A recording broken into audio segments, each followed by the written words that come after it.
All right, so welcome everyone. This is number 6 in the mini lecture series on CapVol Volume 3. So hand over to you, Andy. This is the last of our sessions. Thank you very much, and thank everybody for sticking with this into the 6th and last lecture in the series. I do want to use an analogy, and of course analogies can be confusing, have their limits and so on. So what's the point of the analogy? The basic analogy I want to use is the relativity idea that light does not travel in straight lines, that the incidence of a mass, in this case it looks like a great big sphere on the way, can bend light so that where light appears to be coming from is not where it's actually coming from. And the idea I want to apply is this happens spontaneously within the capitalist mode of production. So I want to go back to the role of living labor in the production of value in a capitalist system. And in a capitalist system, it's the incidence of capital which bends how living labor actually appears on the surface. So that's the idea of the analogy. It may or may not work. We'll see how we go. This is what I want to cover. I will do a very brief review of last time, and those are the points that I will touch on as we go through. You'll see them. This diagram is slightly different, but on the same vein as previous ones, a representation of what I think Marx was doing in part 2 of volume 3 of Capital. He looks at the transformation of values to prices of production. That's the main conversion he's interested in. And he does it by the main variable of the organic composition of capital, which is constant capital over variable capital, varying by sector. He's also aware, as we know from part 1, certainly with Engels' useful additional chapter, of the significance of the turnover of capital because it affects the annual rate of surplus value. And he's also aware of the rate of surplus value, although in part 2, Marx doesn't use this as a variable. He keeps the rate of surplus value the same across all the sectors. And if you like, the outcome of the transformation is that there is a rate of profit, which is across the totality of all capitals.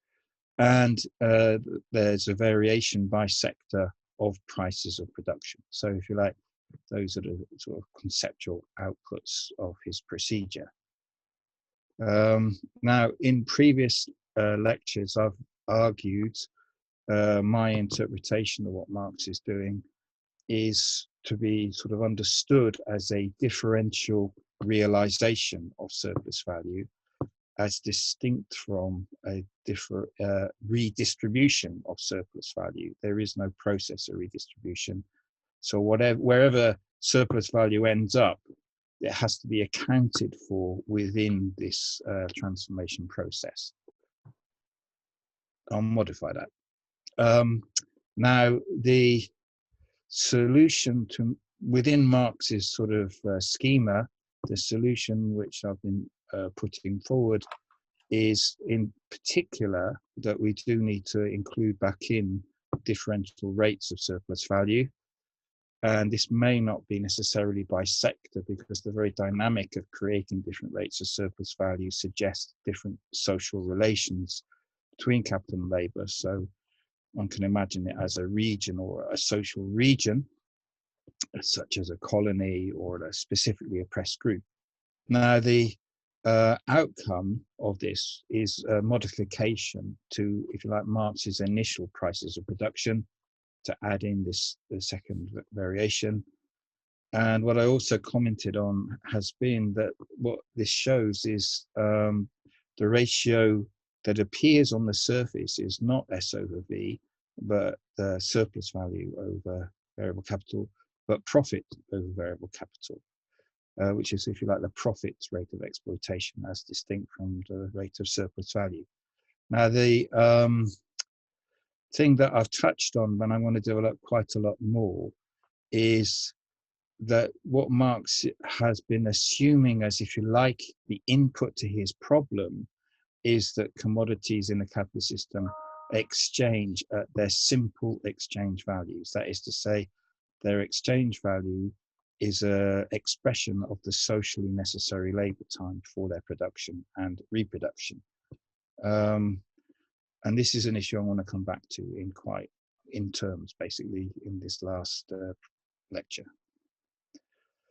So what I've done is include the variation of surplus value, rate of surplus value, as well as the composition of capital, called organic composition of capital, and modified the price of production to take this into account, and pointed out that profit over variable capital is different to surplus value over variable capital. And I've said that this is a real illusion which breeds false social consciousness, because those workers in the high organic composition of capital sector, it would seem as though they're more productive than workers in other sectors, even at the same rate of surplus value.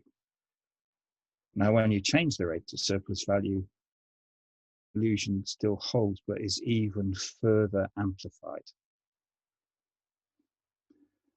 Now, I've had some very helpful feedback on the lectures, and it's pretty clear that I didn't explain very well the illustration that I was giving. You may not quite see on your screens very clearly the three periods.